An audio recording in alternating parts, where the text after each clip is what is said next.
हमारे मुख्यमंत्री जी कह रहे हैं कि बहुत गर्मी है, गर्मी निकाल दी जाएगी। अरे कोई कंप्रेसर है क्या वो? इसलिए मैं सौम्य स्वभाव का व्यक्ति हूँ, लेकिन मेरा भी खून गर्म है। दो लड़के हैं, लड़के कह सकते हैं ना? हालांकि कहना नहीं चाहिए उम्र के हिसाब से हम दोनों को लड़के, लेकिन अगर आप कह रहे हो तो हम स्वीकार कर रहे हैं। ने कहा था मुजफ्फरनगर कैराना में बड़ी गर्मी हो रही है। हाँ बिल्कुल। तो ये दो जिले क्या उनके लिए 20% में आते हैं? वहाँ पे मतदान उनके पक्ष में क्यों? देखिए, बीजेपी की स्ट्रेटजी बहुत क्लियर है। वो पहले अन्याय करते हैं। आप अगर अन्याय के खिलाफ खड़े होंगे तो आप पर मुकदमे, क्योंकि सरकार उन्हीं की है। कहते हैं कि चौधरी साहब लगता है कुछ झुक गए, सीट कम मिली, कुछ सिंबल और सीट चौधरी साहब के खाते की है, और वो उम्मीदवार साइकिल वाले मुजफ्फरनगर का जिक्र होता है। सिवाल कासो, ये बीजेपी के लोगों को जो उत्तर प्रदेश के प्रत्याशी हैं या देश में कहीं भी भारतीय जनता पार्टी के प्रत्याशी हैं, कान पकड़ करके अगर 700 उठक बैठक भी एक एक प्रत्याशी लगाएगा तब भी किसान इन्हें माफ नहीं करेगी। गृह राज्य मंत्री के बेटा आज जेल में है, गृह राज्य मंत्री आज सरकार में है, उनको नहीं हटा रहे। ये कौन सा तरीका है कि किसानों को न्याय दिलाएंगे? किसान जब आंदोलन कर रहा था हक और सम्मान के लिए, कीलें लगा दी गई, बोल्डर लगा दिया गया, बरसात आई होगी, सर्दी आई होगी, कोविड आएगा, 700 किसान शहीद हो गए। और इसलिए मैं लाख बार झुकना पड़े तो झुकूंगा अपने लोगों। फिलर ये भी देते हैं कि चौधरी जयंत तो अच्छे हैं, गलत पार्टी में दरवाजे हमारे खुले, और आपका बयान आ जाता है कि मैं कोई चवन्नी नहीं हूँ कि उछाल कर पलट जाऊँ। अगर मैं अच्छा हूँ तो 5 साल से मेरी एक भी बात मानी क्यों नहीं? लगातार आंदोलन चल रहा था 13 महीने, पहले ही दिन से हम लोग कह रहे थे गलत हो रहा है किसानों के साथ, उनकी सुनवाई होनी चाहिए, प्रधानमंत्री उनकी सुन रहे हैं।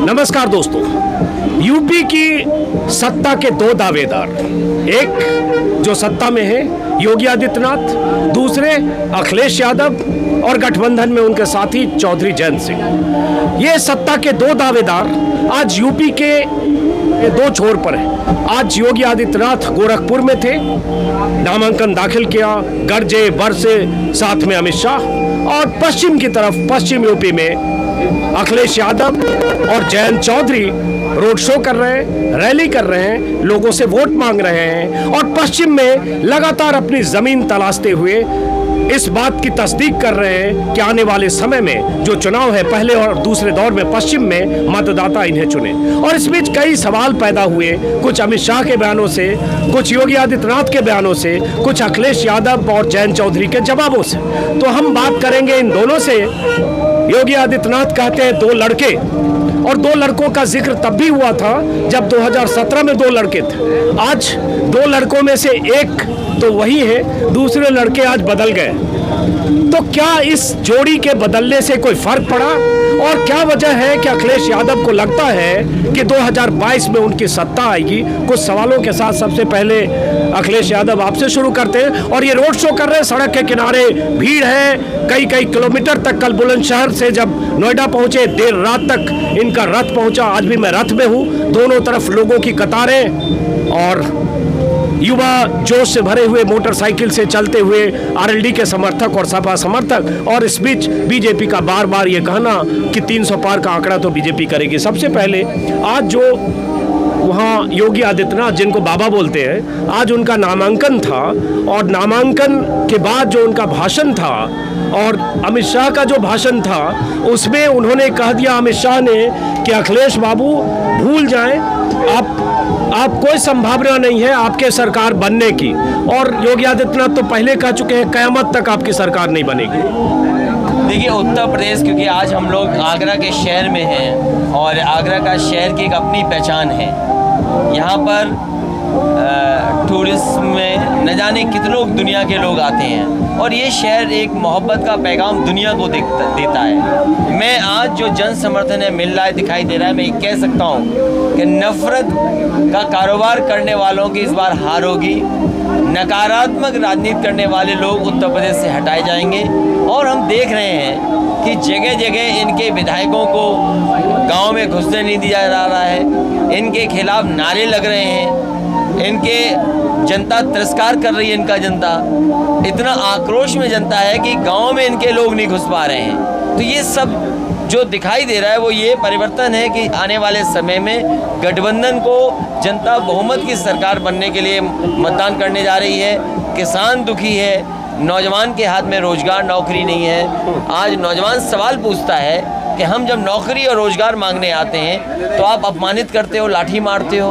और हाल में ही देखा कि किस तरीके से प्रयागराज से लेकर के पटना, बिहार में किस तरीके से नौजवान अपमानित किए गए। एक सवाल है, चूंकि आपने मोहब्बत की नगरी का जिक्र किया और आज हम आगरा में हैं, आगरा का जिक्र होता है तो मोहब्बत की नगरी की बात होती है। बाहर आप देख रहे हैं अखिलेश यादव के समर्थक और गठबंधन के समर्थक हर जगह ऐसे सड़क पर मिलते हैं। अखिलेश यादव उनसे मिलते हुए, कभी उनको संबोधित करते हुए आगे बढ़ते हैं। लेकिन अखिलेश जी, मोहब्बत की नगरी में आप हैं, लेकिन जो चुनाव का जो पिछले 10 दिनों से चुनाव का प्रचार जिस ढंग से हो रहा है उसमें मोहब्बत कम है, तल्ख भाषा है, गर्मी शांत करने की चेतावनी है, धमकी है और तमाम ऐसी भाषाओं का इस्तेमाल है। दंगा भड़क जाएगा, जल उठेगा जैसी बातें हैं अमित शाह की तरफ से। ऐसा लग रहा है मोहब्बत कहने की बातें।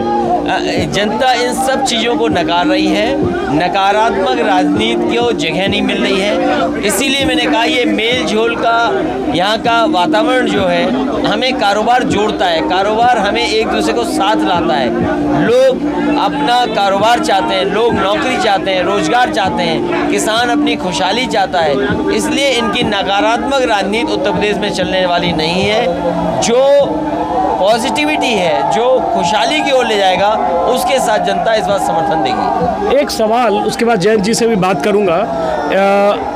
इस बीच अखिलेश यादव से मिलने कुछ लोग खिड़की के बाहर शोर मचा रहे हैं। आप इधर आए, तब तक उनको अखिलेश जी को मिलने दीजिए। जयंत जी, इस चुनाव में और बीते चुनाव में 2017 में भी लड़े, 200 से ज़्यादा सीटों पर भी आरएलडी लड़ी।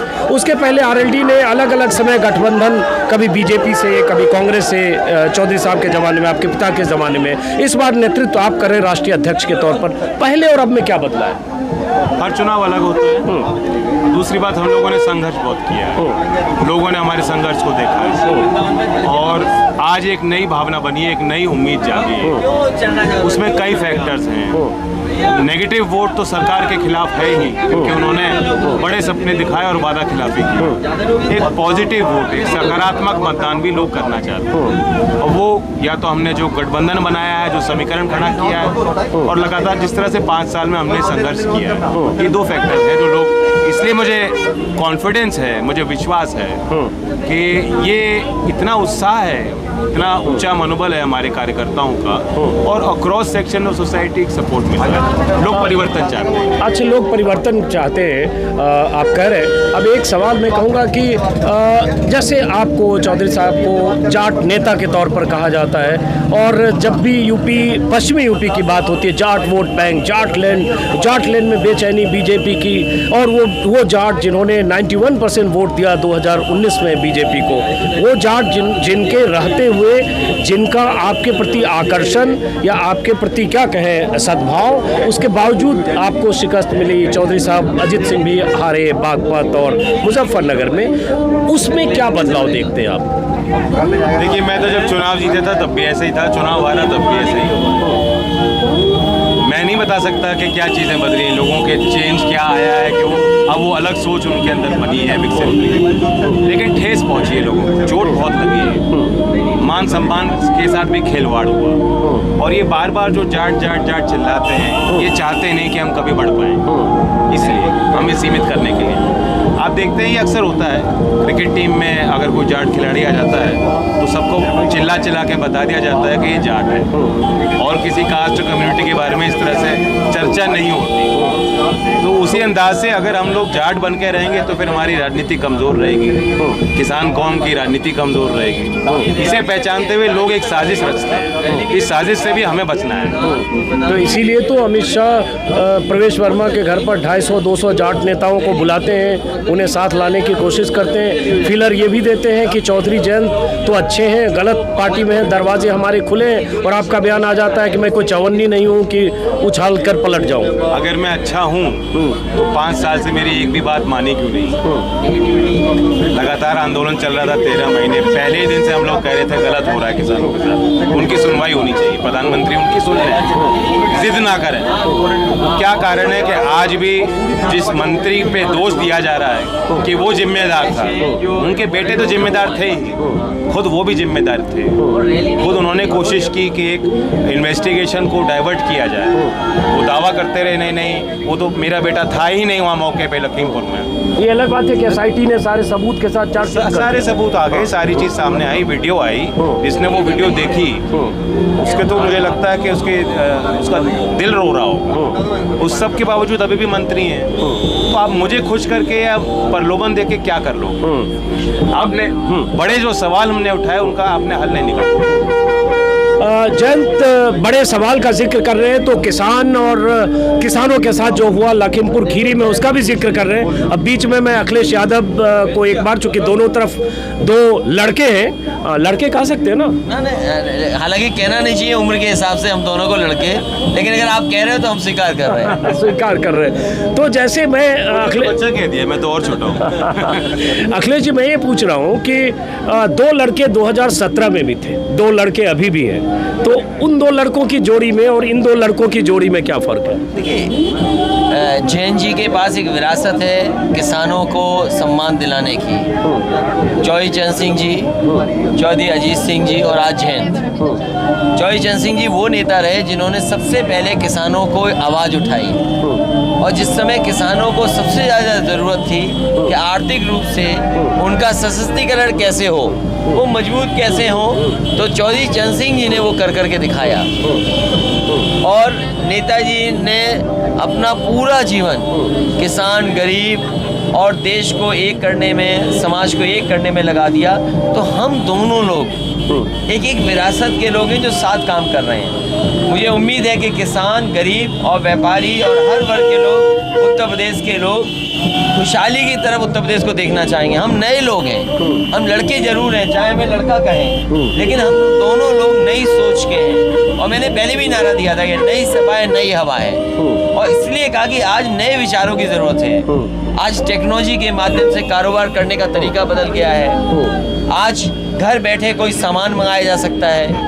दुनिया की बड़ी कंपनियां छोटा सा छोटा सामान, बड़े सा बड़ा सामान आपके घर पे दे रहे हैं। कोविड के समय लोगों ने देखा कि सबसे ज़्यादा ज़रूरत अस्पताल की थी, तो हम सब लोग मिल कर के जो नए लोग हैं, नए विचार राजनीति में लाएंगे, वहीं हम विकास की तरफ ले जाना चाहते हैं। और ये बीजेपी के लोग हैं जो नफरत का कारोबार करते हैं। इनकी भाषा देखिए, इनके पॉलिटिकल स्टेटमेंट देखिए। क्या कोई कल्पना कर सकता था कि किसानों के ऊपर जीप चला दी जाएगी? गृह राज्य मंत्री के बेटा आज जेल में है, गृह राज्य मंत्री आज सरकार में है, उनको नहीं हटा रहे। ये कौन सा तरीका है कि किसानों को न्याय दिलाएंगे?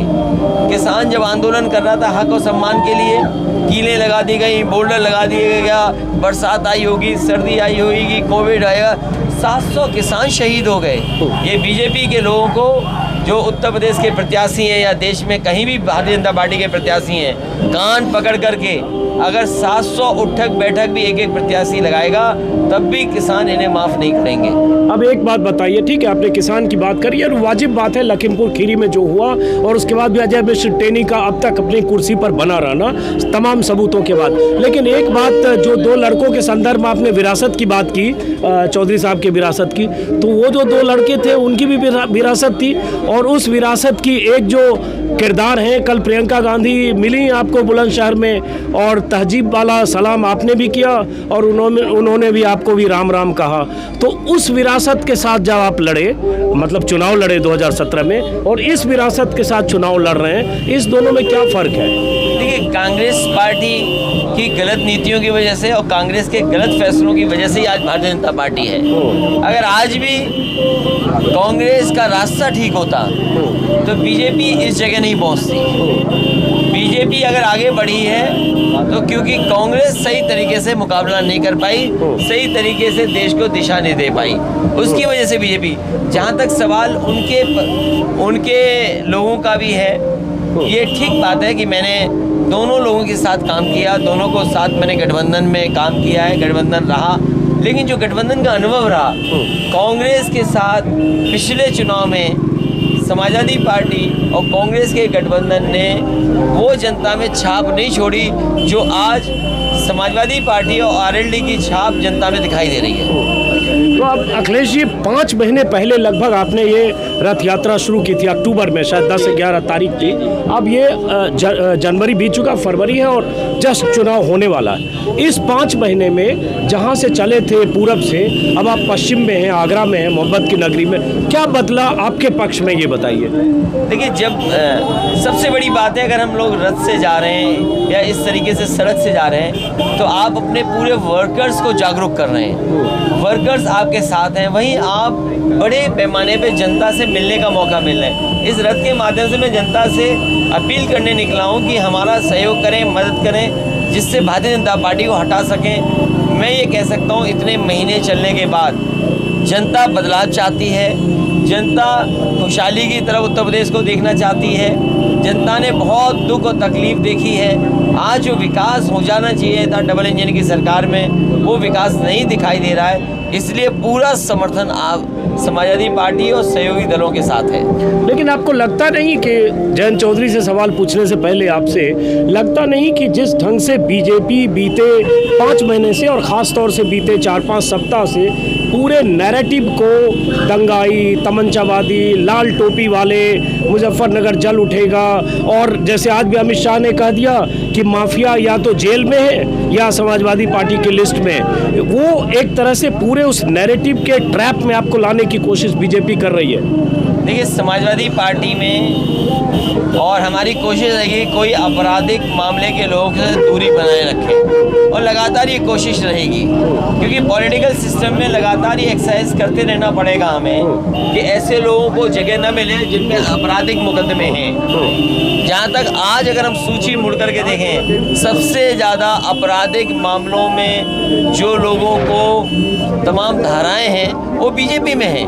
आज सबसे ज़्यादा बीजेपी के लोग हैं जिनके ऊपर आपराधिक मुकदमे, मुख्यमंत्री बताएं कि उनके ऊपर मुकदमे थे कि नहीं थे, वापस लिए कि नहीं लिए, डिप्टी सीएम ने मुकदमे थे कि वापस लिए कि नहीं लिए। इसलिए आज जो उत्तर प्रदेश की हालात हैं, और अपराधी अगर कह रहे हैं कि भाग गए हैं, मैं ये जानना चाहता हूँ कि मुख्यमंत्री जी जेल में बैठ करके किन अपराधियों के साथ बनारस में चाय कॉफ़ी पी थी उन्होंने 3 घंटे बैठ करके। ये विषय ऐसा है कि शायद भारतीय जनता पार्टी कभी जवाब नहीं दे सकती है। लेकिन क्या आपको डिफेंसिव होना पड़ता है? जैसे नाहिद हुसैन का जब जिक्र करते हैं और कुछ उम्मीदवारों का जिक्र करते हैं कि गैंगस्टर एक्ट में जेल चले गए, अंदर से चुनाव लड़ रहे, बार बार पूरा अमित शाह का और योगी की पूरी बयानबाजी, इवन मोदी जब आएंगे और आ चुके हैं, यही है, तो कभी डिफेंसिव होना पड़ता है ना आपको? देखिए, बीजेपी की स्ट्रेटजी बहुत क्लियर है। वो पहले अन्याय करते हैं। आप अगर अन्याय के खिलाफ खड़े होंगे तो आप पर मुकदमे, क्योंकि सरकार उन्हीं की है, पहले अन्याय करेंगे, और जब अन्याय होगा और अन्याय के खिलाफ आप सरकार से लड़ेंगे या सरकार के खिलाफ आवाज़ उठाएंगे तो आपको गंभीर से गंभीर धाराओं में बंद कर करके जेल भेज देंगे। ये उदाहरण केवल एक जगह का नहीं है। देश में जहाँ कहीं भी किसी ने आंदोलन किया है या किसी भी भारतीय जनता पार्टी ने दबाने की कोशिश की है, तरीका यही अपनाया है उन्होंने। आप चाहे दिल्ली का आंदोलन देख लें, आप चाहे मोहम्मद आजम खान साहब को देख लें, चाहे कहीं भी आप देख लें, नाहिद हुसैन का भी है, इस तरह बहुत सारी जगह आप देखेंगे भारतीय जनता पार्टी पहले अन्याय कराती है। अन्याय के खिलाफ जब सरकार के ऊपर आप खड़ा करते हैं, सवाल खड़ा करते हैं, तो वो सरकार के माध्यम से इतनी गंभीर धाराएं लगा देते हैं कि आप जेल में चले जाओ। अच्छा जयंत चौधरी, आप वैसे आप बोलने में थोड़ा संजीदा हैं, सॉफ्ट स्पोकन है और यही आपकी छवि है, लेकिन योगी आदित्यनाथ ने जब कहा कि हम गर्मी उतार देंगे और ठंडा कर देंगे 10 तारीख के बाद, तो आपने बड़ा तल्ख एक बयान दिया, बीजेपी नेताओं का चर्बी उतार दो वोट देकर। देखिए, तात्पर्य ये था, आज भी जो माहौल है गांव में, बीजेपी के जो विधायक हैं कुछ काम नहीं करा पाए, जनता की सुनवाई नहीं हुई, जनता के बीच गए भी नहीं। अब जब 5 साल हो गए, अब उनको फिर दोबारा टिकट मिल गई। बहुत लोगों को तो उम्मीद नहीं थी कि टिकट मिल जाएगी, अब दोबारा मिल गई। अब जब वो जा रहे हैं तो उन्हें गांव-गांव से दौड़ाया जा रहा है। जब दौड़ाया जाएगा तो पतले हो जाएंगे, यही मतलब निकाला जा सकता है उसका। लेकिन फिर उसके बाद बीजेपी के कुछ लोग कह रहे हैं कि ये तो हमने उनके लिए थोड़ी कहा था, वो तो दंगाइयों के लिए, माफिया के लिए कहा था। जयंत चौधरी अपने पे क्यों ले रहे हैं? आपके प्रति थोड़ा अमित शाह और ऊपर बैठे लोग सॉफ्ट हैं। योगी जी ने कहा था मुजफ्फरनगर कैराना में बड़ी गर्मी हो रही है। हाँ बिल्कुल। तो ये 2 जिले क्या उनके लिए 20% में आते हैं? वहाँ पे मतदान उनके पक्ष में क्यों हो? वहाँ वो कैंपेनिंग के लिए क्यों जा रहे हैं? उनके बीच, उन लोगों के बीच जो उनके नज़र में ज़्यादा गर्म है या राष्ट्र विरोधी गतिविधियों में लिप्त हैं, 20% में है, तो योगी जी जा ही क्यों रहे हैं वहाँ? क्यों अमित शाह जी कैराना से शुरुआत करते हैं अपने कैंपेन? ये बदनाम करना चाहते हैं हमारे क्षेत्र, और अगर कोई मेरे क्षेत्र को बदनाम करेगा तो मेरी जिम्मेदारी बनती है मैं उनकी आवाज़ बुलंद करूँ, मैं जवाब दूँ। इसलिए मैं सौम्य स्वभाव का व्यक्ति हूँ, लेकिन मेरा भी खून गर्म है। हाँ, ये आपने कहा भी कि आपका भी खून गर्म है, लेकिन आपके प्रति अमित शाह और दूसरे लोग सॉफ्ट हैं। जैसे कल बुलंदशहर में अमित शाह ने कहा कि जयंत चौधरी, जयंत भाई शायद ऐसा उन्होंने कहा कि अनूप शहर में, कि वो तो आज हैं सपा के साथ, सरकार वरकार तो बननी नहीं है, लेकिन अगर बन गई तो 3 दिन बाद वो कहाँ रहेंगे पता नहीं, वो गलत जगह है। देखिए, अब तक तो कह रहे थे 350 सीट, अब अगर मगर शुरू हो गई, इसका मतलब है कि इन्हें पता लग गया कि हमारी जमीन खिसक गई, और ये मेरी इतनी चिंता कर रहे हैं, मुझे अच्छा लग रहा है।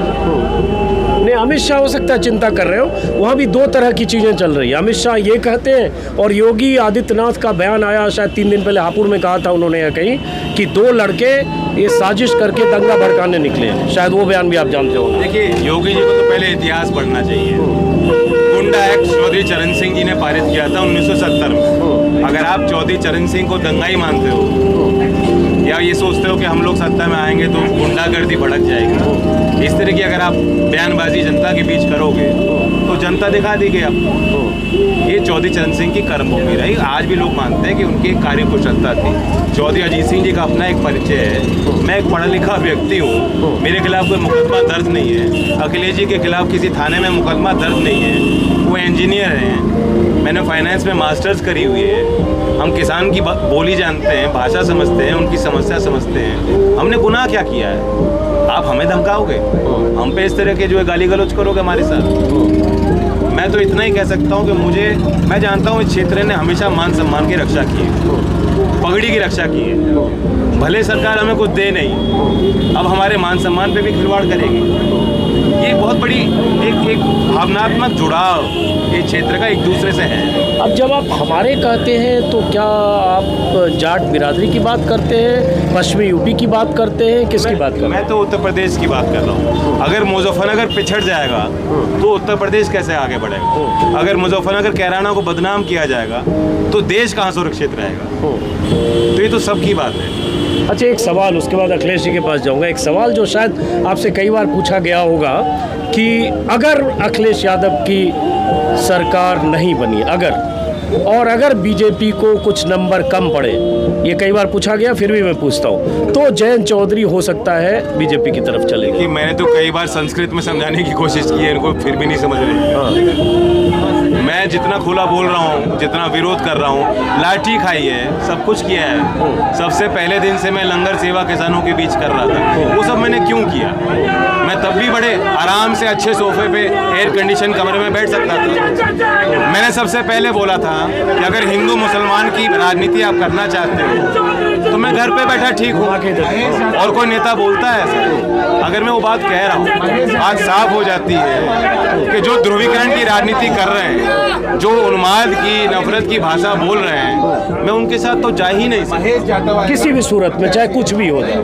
हमने जो आरएलडी की हरी टोपी पे आप गौर करेंगे, एक तरफ आरएलडी का निशान है और दूसरी तरफ नारा है भाईचारा जिंदाबाद। और आपने भाईचारा रैलियां भी की। और भाईचारे की बात अगर हम करते हैं तो भाजपा के लोगों को ऐसा लगता है कि सांप सूंघ लिया हो। हम लोग उनके साथ जा कैसे सकते हैं? अखिलेश जी, जैसे बीजेपी कहती है 300 पार, आज भी अमित शाह ने कहा 300 पार, योगी आदित्यनाथ ने भी कहा, अखिलेश यादव कितना पार कहते हैं? वो दोनों लोग मेरी गिनती बता रहे हैं कि समाजवादी और गठबंधन के लोग 300 पार जाने वाले हैं। मैंने पहले भी कहा, इतने चुनाव मैंने देखे हैं, कहीं विधायक कूटे नहीं गए, कहीं इनके बीजेपी के लोगों को दौड़ाया नहीं गया होगा। इस चुनाव में बीजेपी के विधायक, बीजेपी के लोगों का जनता आक्रोश में आकर के दौड़ा रही है, भगा रही है। कई जगह इनके लोगों का तिरस्कार जनता ने किया है। तो ये सब कुछ बताता है कि इस बार भारतीय जनता पार्टी की गिनती वही होगी जो पहले थी, जहां से ये शुरू किए थे। और अगर ये 347 सीटों से 324-25 तक जीत सकते हैं, इस समय जो वादे किए थे इन्होंने, किसान इनसे नाराज़ है, नौजवान इनसे नाराज़ है, व्यापारी पर खुश नहीं है, कोरोना जनता भूल नहीं रही है, इनके लोगों ने अन्याय किया है, कानून व्यवस्था चौपट हुई है, बिजली महंगी है, महंगाई बढ़ती चली जा रही। ये तमाम सवाल हैं जिनके बारे में चर्चा नहीं करना चाहते हैं। ये डोर टू डोर कैंपेन कर रहे हैं, पर्चा बांट रहे हैं डोर टू डोर। कम से कम डोर टू डोर जाएं, एक दरवाज़ा खटखटाएं, घर में किसी सदस्य से पूछें कि सिलेंडर भरा है कि नहीं भरा है। ये कब करेंगे बीजेपी के लोग? बीजेपी के लोगों ने फ्री सिलेंडर दिया, आज खाली सिलेंडर घरों में रखा हुआ है क्योंकि महंगा हो गया है। जो लोग कहते थे हवाई चप्पल पहनने वाले हवाई जहाज में बैठेंगे, आज डीजल पेट्रोल कितना महंगा हो गया, लोग गाड़ी नहीं चला सकते हैं। जिस समय समाजवादी पार्टी ने कहा कि हम पुरानी पेंशन बहाल करेंगे, ये कह रहे हैं नई पेंशन हमारी अच्छाई है नई पेंशन में। जब यहाँ के कर्मचारी पुरानी पेंशन चाहते हैं तो नई पेंशन की बात क्यों कर रहे हैं आप? इसलिए इस भारतीय जनता पार्टी ने लगातार जनता को धोखा दिया, भ्रम में रखा। आज जनता इनके खिलाफ खड़ी है। मैं कह सकता हूँ जिस तरह का जन समर्थन मिल रहा है, समाजवादी पार्टी और गठबंधन के लोग की सीटें हो सकता है 400 जीत जाए। हाँ, ये कई बार आप जब 400 कहते हैं उसके बाद 3 ही बच जाता है। ये एक महीने में मुझे लगता है कई इंटरव्यू में आपने कहा। मैं इसलिए कह रहा हूँ कि आप देखिए ना क्या आक्रोश है, आप देखिए कितनी नाराजगी है। हर जागरूक वोटर बीजेपी को हराना चाहता है, इसीलिए इनकी भाषा बदली है। सोचो बाहर से जो लोग आ रहे हैं वो क्या भाषा इस्तेमाल कर रहे हैं, कौन सी 10 साल पुरानी 15 साल पुरानी बातें याद दिला रहे हैं। हमारे मुख्यमंत्री जी कह रहे हैं कि बहुत गर्मी है, गर्मी निकाल दी जाएगी। अरे कोई कंप्रेसर है क्या वो? अरे कंप्रेसर ठंडा गर्म करता है। कौन सी साइंस पढ़ के आए मुख्यमंत्री जी? ये कहते हैं कि हम लैपटॉप बांटेंगे, नई यूनिवर्सिटी बनाएंगे। मान लीजिए हम आगरा में आए हैं, यहाँ पर बहुत सारा ऐसा कारोबार है जिसको हम बढ़ावा दे सकते हैं। तो कारोबार बढ़े, नौकरी बढ़े, उसकी बात नहीं कर रहे हैं, गर्मी निकाल देंगे। अरे हम कह रहे हैं भर्ती निकालेंगे, नौकरी निकालेंगे, रोजगार के नए अवसर निकालेंगे। ये समाजवादी पार्टी के लोग काम करेंगे। तब तक आप उनसे मिलिए, तब तक एक आध सवाल जैन जी से फिर देखिए।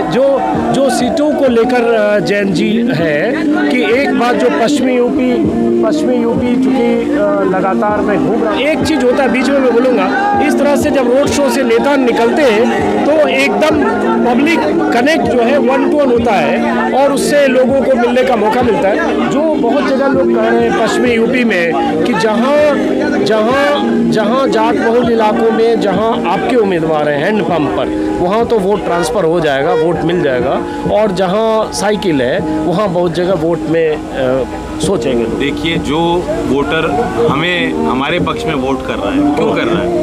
वो हमें मजबूती देना चाहता है, हमारे मुद्दों से वो इत्तेफाक रखता है, उनके साथ जुड़ा हुआ है।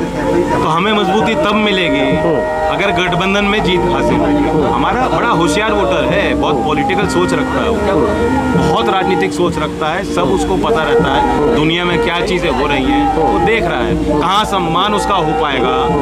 जिस तरह से इस गठबंधन में हमारे कार्यकर्ताओं का सम्मान है, और जब लखनऊ में सरकार बनेगी, जो हमारा एजेंडा है उस पर काम होगा, वो विश्वास लोगों के मन में है, और इसलिए वो वोट तब्दील हो रहा है।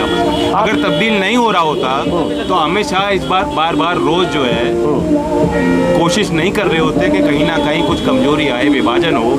ये गठबंधन सामाजिक राजनीतिक, अमित शाह को आप ही से कुछ उम्मीद होगी? आपसे कुछ उम्मीद होगी अमित शाह को? मुझसे उम्मीद नहीं है, वो तो जानते हैं, बड़े होशियार हैं वो।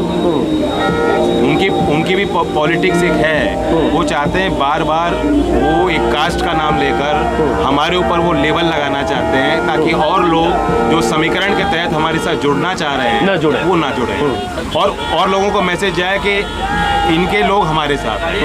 एक सवाल और है जो आपके समर्थक कहते हैं, जो बहुत इलाके में मैं पश्चिमी यूपी में घूमा, बस खत्म करो, आप दे दीजिए इनको, बीच में दे दीजिए, कोई बात नहीं।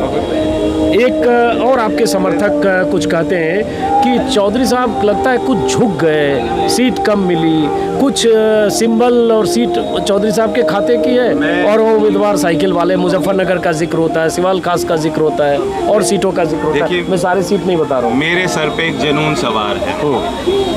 मैं चाहता हूँ कि सरकार में हमारी भागीदारी बने, हमारे लोगों की, और हम अपने मुद्दों पे काम कर रहे हैं।